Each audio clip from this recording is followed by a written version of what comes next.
you're buying a home feels overwhelming, you're not alone. A lot of buyers think getting approved for a mortgage is complicated, stressful, or completely out of reach.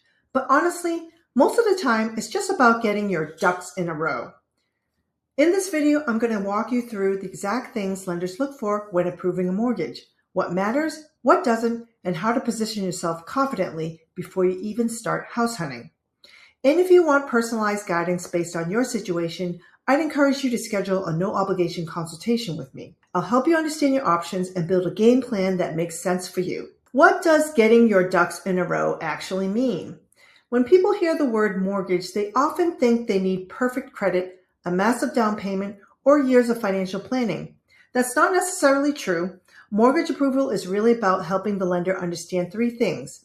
Can you afford the payment? Have you shown a history of managing debt responsibly? Does your financial picture appear stable and well documented? That's it. And my job as a mortgage broker is helping package your loan application clearly so the underwriter understands the full picture. Even if you're not ready to buy today, having a strategy early can make a huge difference. Now let's get your ducks in a row.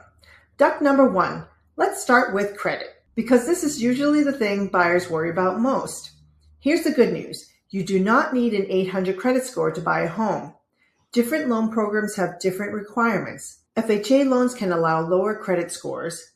Conventional loans typically reward higher scores with better pricing. VA loans have flexible guidelines for eligible veterans. What lenders really want to see is responsible credit behavior over time.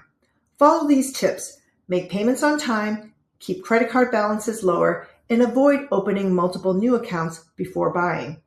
And beware of a common mistake. Don't finance furniture, buy a new car, or open new credit cards while trying to buy a home. I see this happen more often than you think. And if you're unsure whether your credit is mortgage ready, I can review it with you and help create a step-by-step improvement plan. Duck number two, income and employment. Lenders want consistency and stability. Typically, they're looking at your employment history, your income trends, and your ability to continue earning.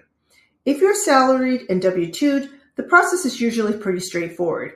If you're self-employed, a business owner, or commission-based, don't panic. There are still great options available. It just requires a little more documentation and proper planning. This is where working with an experienced loan officer matters, especially for self-employed borrowers. How your income is presented can make a huge difference on how smoothly the process goes. If you're self-employed or have a more complex financial situation, let's talk early. Planning ahead can open up a lot more opportunities. Duck number three, debt and monthly payments. Another major piece lenders evaluate is your debt-to-income ratio, also called DTI. That's simply comparing your monthly debt payments to your monthly income. Things like car payments, student loans, minimum credit card payments all factor into your qualification. Here's an important point. Having debt doesn't automatically disqualify you. I've helped many buyers who assumed they couldn't qualify, and they absolutely could. I'll share a strategy tip. Sometimes paying off one small debt can dramatically improve buying power. Other times, keeping cash in the bank is actually more important. Every situation is different. That's why I always recommend having an actual strategy conversation before making financial moves on your own. Duck number four, down payment and savings. One of the biggest myths in real estate is that you need 20% down to buy a home. In reality, FHA loans can require as little as 3.5% down. Conventional loans can allow 3 to 5% down. And VA loans may offer zero down for eligible veterans. There are also down payment assistance programs available in some situations. And don't forget, in addition to your down payment, you should also expect to have savings set aside for closing costs, which can often be an additional 2 to 5% of the purchase price. Beyond the down payment and closing costs, lenders also want to see that you have some financial stability after closing, also known as reserves. And here's something many buyers don't realize. Lenders scrutinize any money you plan to contribute towards your purchase. They need to properly source and document where your funds came from to make sure everything meets lending guidelines. That means large deposits, cash deposits, or money moving between accounts can sometimes create additional questions during underwriting. The cleaner and more organized your financial documentation is up front, the smoother the process tends to be. So, avoid unexplained large deposits, moving money around excessively, and cash deposits without documentation. If you want help understanding how much cash you actually need, not just an internet guess, reach out and I'll walk you through real numbers. Duck number 5, documents and pre-approval. Now let's talk about the actual pre-approval process. A true pre-approval is more than a quick online calculator. It involves having a conversation about your income, assets, and credit, then following up with supporting documentation. My process is to pre-underwrite you so you can shop with confidence. Why does this matter? When buyers are prepared up front, they move faster, negotiate stronger, and feel far less stressed during the process. And in competitive markets, being properly pre-approved can absolutely strengthen your offer. Common mistakes to avoid.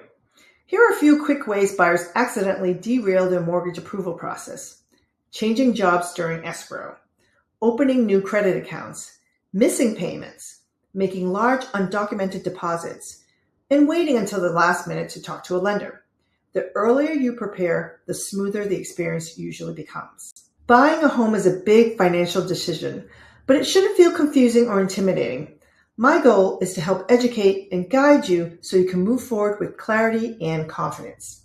Whether you're buying your first home, refinancing, investing, or just starting to explore your options, I'd be happy to help you build a strategy that fits your goals. Schedule a no-obligation consultation using the link below, or drop your questions in the comments. I personally read and respond. And if this video helped you, please like, subscribe, and share it with someone who's trying to get their ducks in a row before buying a home. Thanks so much for watching. And remember, the right guidance can make the mortgage process a whole lot less stressful. I look forward to helping you on your home ownership journey. I encourage you to get pre-approved.